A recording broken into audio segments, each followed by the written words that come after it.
Yoko better back with another video. What's poppin', what's good, and welcome back to another book review. And today we'll be reviewing Zipporah Rayne's Warm, Dark, Damp Places.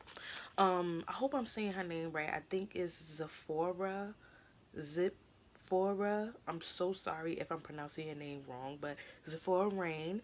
She contacted me to do a book review, and if any of you are interested in me doing book reviews on any of your books or written pieces, I will leave my email down in the description. It's always down in the description. So yeah.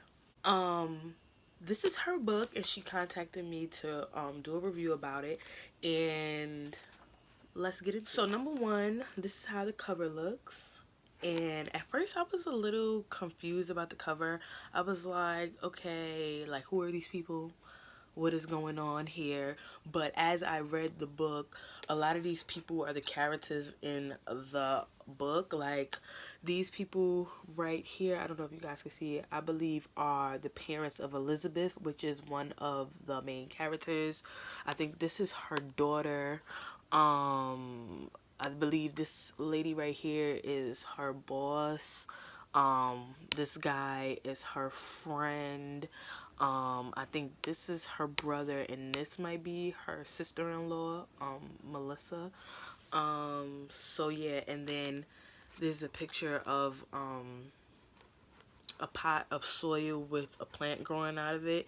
So yeah, I just think that's what it is supposed to be. And there's no description of the book or summary of the book in the back, which I was very disappointed about, because even though sometimes like the summaries and stuff in the back of the book kind of spoil the book, but I personally like to know what the book is a little bit about before I start reading it, so I can have a little what's the word, a little knowledge of what's about to happen. So not a spoiler, but just like, oh, the story's gonna probably go in this direction. That's just me personally. I know some people don't like that, but I just personally like that. So yeah, I put little tabs in the book about certain places in the book that you know, caught my attention, and I wrote some stuff down in the notebook. So if you see me looking down, then that's why. First the story starts off about this woman. Her name is Elizabeth. She works in a hair salon, and she's been having some problems with a coworker named Joy. She also has a young daughter named Teresa, and she has a brother named Eli and a sister-in-law named Melissa. They're married, and they have a daughter named Katrina.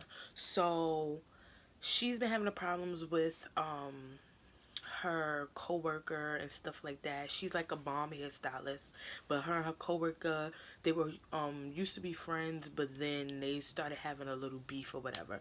So as the story goes on, you learn about her brother and his fiance, not his fiance, her brother and his wife. They have a daughter named Katrina, like I said, and the wife name is Melissa, and she used to be like an actress and a model and stuff like that, but she's going through her own kind of hardships, talking about like, oh, she hasn't modeled or acted in a long time, and she feels like she's too old to do it now. Her husband is trying to tell her, like, no babe, like you still got it, just go out there and do your thing or whatever. So it's kind of juggling between those two things. And also Elizabeth's daughter Teresa is having a hard time with being dark skinned and wondering why black people go through certain things that they're going through, because she's young. I think she's 8 or 9, and so what you like in third, fourth grade, maybe around that age. So they're learning about racism and colorism and stuff like that, and she's going and asking her teachers about what does this stuff mean about being racist and why people are racist. And her teacher was just giving her really like negative answers, like, oh, people just don't like people and you need to stop asking all those questions. But I feel like her questions came from a real place, and then when she went to ask her mom kind of gave her this, I don't want to say fairy tale, but she gave her like a made up version of, what's the word, a made up version of why white people enslaved black people or Africans or whatever. So which her story was cute, but I feel like she should have kind of told her the truth. But then I, on the flip side, understand why she didn't tell her, because she is young. But it's like, you're about to have her go through life thinking that this is the reason why, instead of just telling her the truth, and then not having her sound crazy if she explains that story to other people and they're like, girl, that's not what happened. So I'm gonna backtrack a little bit. So like I said, Elizabeth has an ongoing beef with a co-worker that works in the same salon as her. Her name is Joy, and Joy said some very nasty things about Elizabeth's daughter, and she was just like, oh, that little nappy-headed little girl, and Elizabeth went off of her. Like, they got into a very physical altercation in front of her, Elizabeth's daughter. And I was like, I would have did the same thing. You talking about my child, sis? You want to catch these hands. I don't care if my child is standing here. I don't care if Jesus is standing here. Do not disrespect my child in front of me. So I didn't blame Elizabeth for getting crazy with Joy, because Joy was talking out the side of her neck and she deserved that. So that may be a little ratchet, but I'm just saying it is what it is. So another ongoing situation in the story is that Elizabeth's parents want Elizabeth to come back to church, and Elizabeth is not into church for some reason. I don't know if it stems from something that happened in her past or whatever, but she's just like, I don't do church, I don't want to go to church. So she just sends her daughter to church with her parents, and her parents, they kind of play a major part in the story too. So her parents are just like, Elizabeth, you need to come back to church, you grew up in church. She's like, I'm just not into it. So I really wanted to know what happened to her, because it wasn't really explained in this book. I don't know if it's going to be a sequel, but it wasn't explained in the book why she didn't really bang with church like that, and her brother and her sister-in-law did and she didn't. So I was kind of like, I need more. Like, I needed more from, some backstory. Give me some backstory. Now with the sister-in-law, Melissa, I told you that she was really not trying to go back into modeling and stuff like that, or she thought that she couldn't, and then it was revealed the reason why that she stopped modeling and acting and stuff like that was because they wanted her, well, the industry wanted her to change her skin color. They wanted her to start bleaching her skin, because I guess she's a brown skin, dark skin woman. And that is a very big topic still in the industry of acting and modeling now. Like, the lighter girls always get more jobs and get more campaigns and get more acting roles because of their lighter skin, and these dark skin girls that have so much talent, or brown skin girls have so much talent, but they don't want to use them because they're dark skin or brown skin or whatever, like, which is totally like crazy to me. Like, she has just as much talent as this lighter skin girl, and maybe the lighter skin girl is not even a good actress or model as this dark skin girl, but you don't want to use her because she's dark skin. I just think that is totally disgusting, ignorant. Like, I really don't like that, and it bothers me a lot, because from my own personal experience, my mother's dark skin, and like, when people discriminate against dark skinned women, it bothers me so much. People are like, Sheana, like, why are you so offended? Like, you're not even dark skinned or whatever. First of all, that's not the point. Even if my mother wasn't dark skinned, I would still feel some type of way. But since my mother is dark skinned, and you talk about dark skinned people, or you make dark skinned people feel bad, that makes me feel like you're talking about my mother. So now I want to fight. Like, don't talk about dark skinned people in front of me. Do not discriminate them. Do not talk nasty. Do not say anything down about, because at the end of the day, we're all black. So it doesn't matter if you're dark skin, light skin, pink, green, orange, or whatever. Like, just stop being fucking ignorant, okay? Like, people, I'm sorry, I just went out to laugh, like, but it really pisses me off when people do that. But that was revealed about Melissa, and why she doesn't feel like she could go back into modeling and acting and stuff like that. But let me tell you, Melissa pisses me off in this book. So, Zipporah, I know you're watching this book, but oh my god, she just aggravates the freak out of me. I was reading this book like, girl, it's not that deep.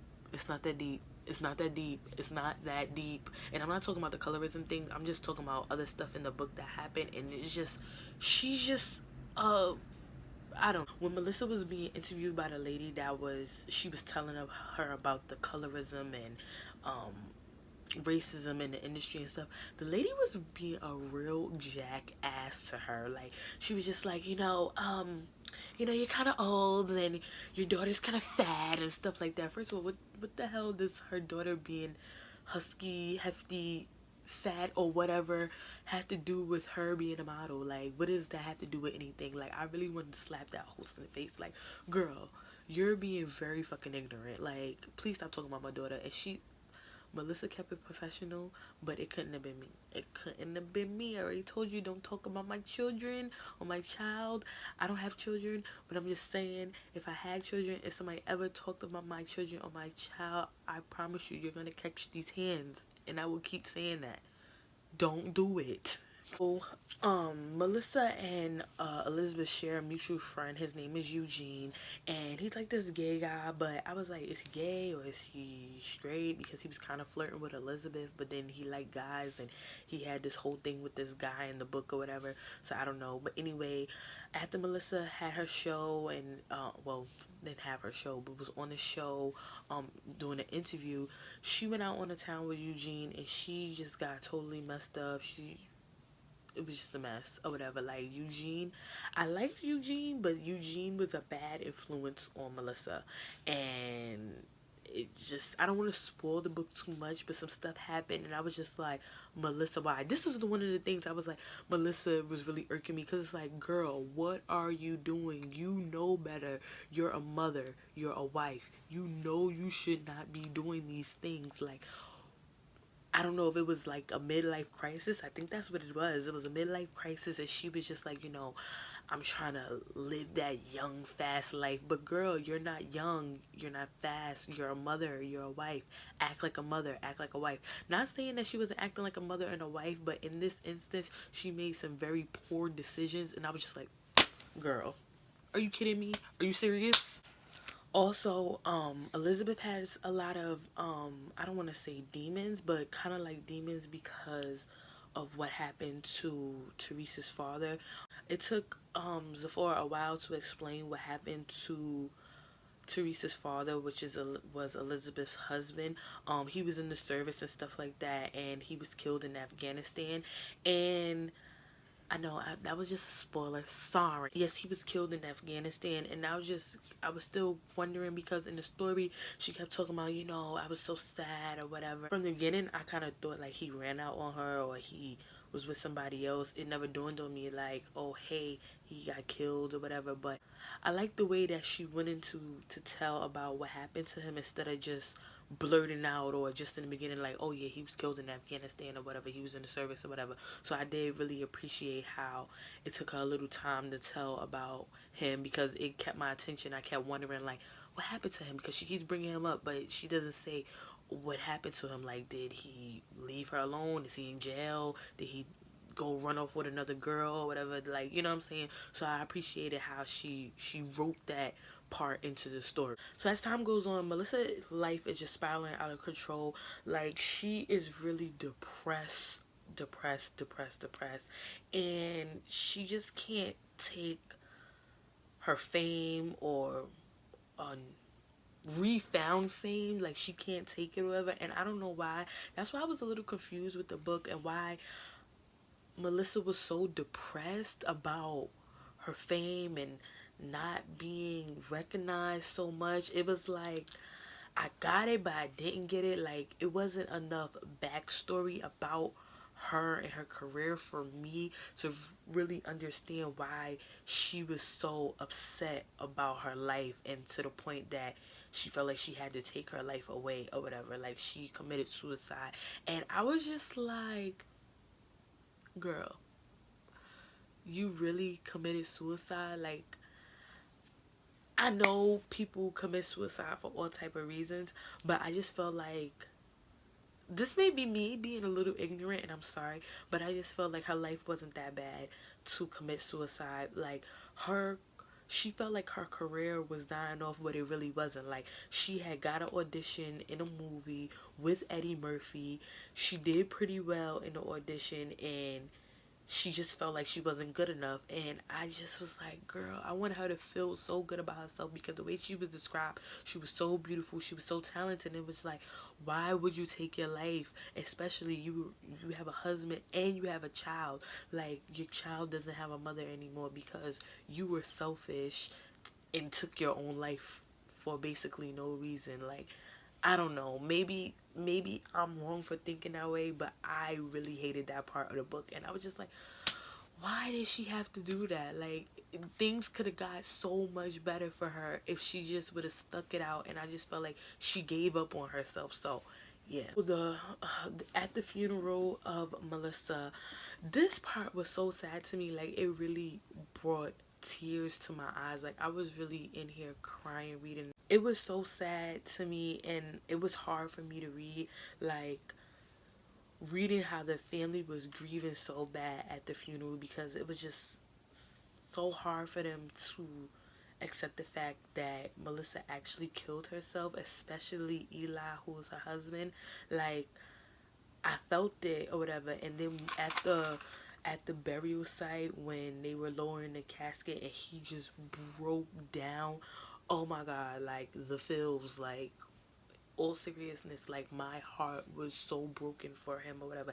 It reminded me of the scene from Best Man Holiday, when Morris Chestnut's wife, what's her name, Monica Calhoun, passed away, whatever, and he broke down at the burial site too. I was like, I cannot.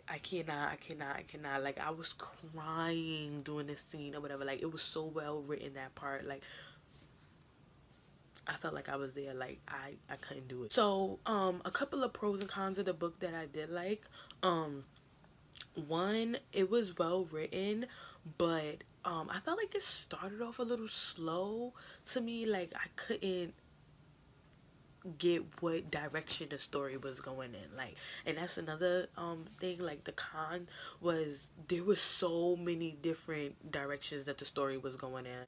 This girl is dealing with her deceased husband who died in Afghanistan, and she's raising her daughter who is worried about racism and colorism and wondering why people laugh at her and don't like her because she's dark skinned. Then you're dealing with this young lady that is going through a midlife crisis, and she thinks that her career is over and stuff like that. Then you're dealing with her husband who's trying to back her up and be there for her. Then you dealing with Elizabeth again and wondering why she doesn't want to go to church anymore. It was just so many different directions and stuff, and I was just like, okay, where's the cohesiveness of the story? Like, I don't know if I missed it, but it was just like,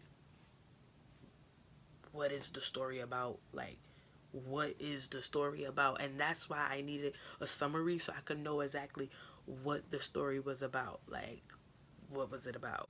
Another pro I did like was that the characters were so well written. Like, they each, like, I felt like I kind of knew somebody like that. Like, somebody that I probably passed in the street or whatever. Like, I know somebody that's has the same characteristics, that are going through the same thing. So the characters did feel very realistic. Like, they didn't feel like just made up characters that were just taken out of the clear blue sky or whatever. So I did appreciate the characters and the development of the characters through the story. So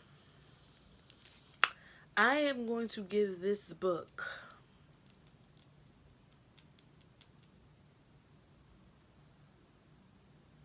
2.5 unicorns, because, like I said, I didn't understand or get what this cohesive story was about. There were like so many sub stories to me, but the story still was well written. Like, I don't know if that makes sense. Like, I didn't understand what the cohesive story was, but the story that I did get was well written. Don't know if that makes sense, but it makes sense to me. So it's just, so you guys, I hope you enjoyed this book review. If you did, please give this video a thumbs up.